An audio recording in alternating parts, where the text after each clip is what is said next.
அதே மாதிரி இன்னொரு விஷயம் என்ன அப்படின்னா, ஒரு பையன் இருப்பான். அந்த பையனுக்கு வந்து நிறைய எல்லா கெட்ட பழக்கம் இருக்கும். குடி பழக்கம் இருக்கும், பொம்பளை பழக்கம் இருக்கும், ஊர் சுற்றுவான், இது எல்லாமே இருக்கும்.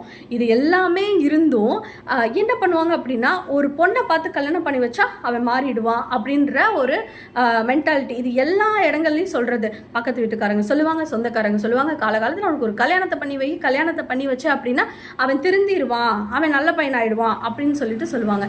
ஏங்க, நீங்கள் 20 வருஷம் 25 வருஷமா நீங்கள் ஒரு பையனை வளர்த்து உங்களால் திருத்த முடியாதது திடீர்னு ஏதோ ஒரு வீட்டிலேருந்து ஏதோ ஒரு ஊர்லேருந்து வந்த பொண்ணு திருத்திடுமாங்க? ஏங்க, அவங்க என்ன ஆர்மி மிலிட்ரி சர்வீஸ் எடுத்துகிட்டா வராங்க?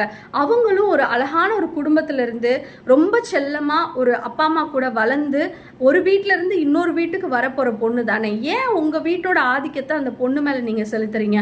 ஸோ இது மாதிரி அந்த பொண்ணை வர வச்சு திருத்துவா, என்னமோ அவள் வந்து